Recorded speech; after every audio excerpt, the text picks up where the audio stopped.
Hello, welcome to my pickups video. These are games that I've picked up in the last 6 months, so not recent at all. The first game I want to talk about is, let me get this right. Pipistrello and the Curse to Yo-Yo. Sorry about that. This game looks like a lot of fun. Definitely inspired by Game Boy Advance games. I just really like the visually how it looks. It's so colorful. And these are the type of indie games I really enjoy. And having this type of game on an OLED screen, probably beautiful. It probably looks amazing. As you can see, it's still sealed, so I haven't played it yet. It's like it's probably my most recent pickup. I got it like 2 weeks ago, something like that. But yeah, I'm really excited to play this.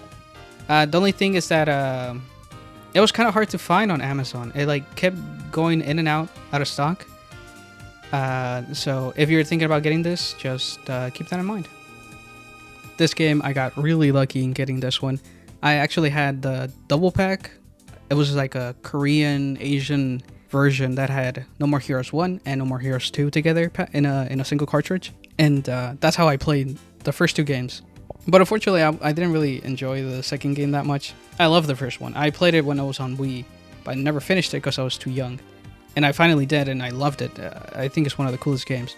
I actually sold it. I wasn't sure how much it was going to be worth, but I saw later on that it was worth like $80. So I was really happy about that. You know, I got my money's worth plus some more. And I was looking for this first one, just the singular No More Heroes. But since it was a limited run game, I couldn't find it for cheap anywhere. And everywhere I would find it, it would be sealed, so it would be worth like $80 to $70. It's still around there. But randomly one day on eBay, and I found a copy for $35, and I bought it instantly. I was like, man, $35 plus free shipping. I need this. I'm really happy about it, especially because it's an open copy. A lot of times with sealed copies of these limited run games, sometimes I feel bad opening them since they're worth a lot of money. So it's kind of difficult to convince myself to actually open it, especially if it's a game that I already own digitally. There's like no need for me to open it. But I'm really happy. I'm really glad that this game was open and it was so cheap for $35. So I'm really happy about that. This game is great. Definitely recommend this game. Definitely on the Switch. Razion EX. This game is an interesting one. I've been getting into like arcade shmups for the last like year. They can be pretty hard. They can be bullshit, but these are probably some of the hardest games you can play. But they can be really fun. They're hard to master, obviously. But yeah, this one's specific. This has been a grail for shmup collecting on the Switch for a while. I got a reprint around the time I bought it, so it went down for a while. It went down for a bit. Before that reprint, it was around like $200, and I just thought it looked amazing. I love like the pre-rendered 3D enemies that you face. The bosses look insane. The colors and everything. It's like one of the most visually interesting games on the Switch. But obviously, I didn't want to spend $200 on this game. But I did spend it was like $70, I think.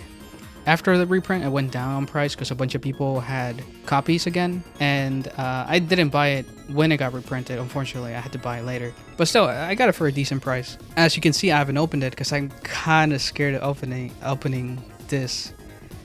You know, it's like the same thing with like wanting to open the game, but at the same time not wanting to ruin the value of the game, but at the same time I don't really care, but at the same time it's like, man, just in case. I don't know, it's something I have to probably deal with. I feel like I'm not the only person. I feel like a lot of people are like that. Like ideally I would want to buy a cheaper opened copy of this game and sell this one. That way I can still recoup my money back or whatever and still keep the game. But a lot of the copies that you can find of this game are sealed, so it's kind of hard. But regardless, this is a great game. I would definitely, well, I don't know if it's a good game. I haven't played it yet. But from what I've seen, it looks really fun. At least check the trailers. At least check some of the gameplay because this game looks amazing. This is probably the most popular game I have of all these 6 games. Castlevania, the DS collection. I just find this game really interesting. It's like ports of the DS games, which had pretty heavy touch control elements into them, like implemented into the actual gameplay.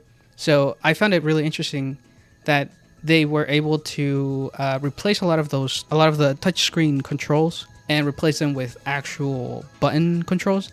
So you don't really need a touchscreen at all to play this game. You can play it on your normal controller on the TV without any problems and experience the game fully as it was intended. that's kind of fun. That's kind of interesting.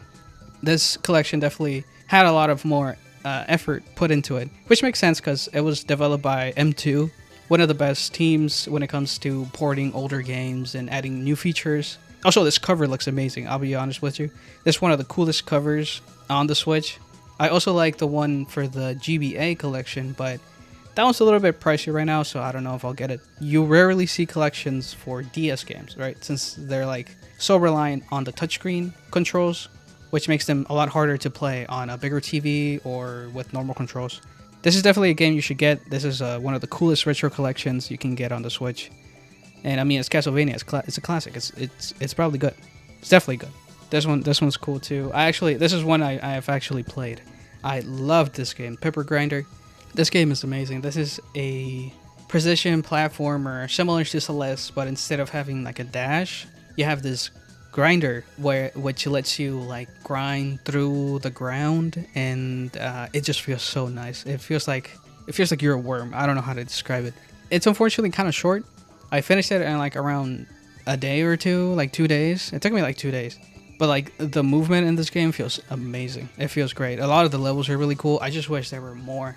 Also, the last boss took me like 3 hours, 2 hours, something like that, something crazy like that, because I kept dying and dying. There's definitely a bit of a difficulty spike at the end of the game, but this game is still amazing and is still worth getting on the Switch. It's one of the most fun games. Definitely not as good as other platformer indie games like Celeste. This game is definitely worth getting, especially right now with how cheap it is. You can find it for like $20 on Amazon like any day. Okay, this is another shmup. Although this one is a genuine 90s arcade shmup. This was made, I think, in 1994, 1999, something like that. I don't remember, honestly. I don't remember. But it was made by a really iconic company that made a lot of arcade shmups and are now seen as like the top dogs or like the goated shmup team. They're called Cave. They're great. And this is one of their coolest games you can own right now on the Switch. It's definitely one of the harder shmups. I've been playing this game for like 2 months and I still haven't been able to beat it. And this game is short. I mean, a lot of these type of shmups are short. You could beat it in like 20 minutes, but because there's so much going on, you're doing like micro dodging every second. It's so dense. It's such a dense game. Also, I really enjoy the Akira inspiration. You know, instead of having like your normal ships, instead you play as like an Esper, you know, like a kid who has superpowers or whatever, and you're shooting like beams at people. This game is just visually really cool, really interesting. Definitely something different than what you see in like your traditional shmup. Definitely recommend this one. Although it's a little pricey as well. It's around like $70. But if you can find it for cheap, definitely one of the coolest, most interesting games you can find.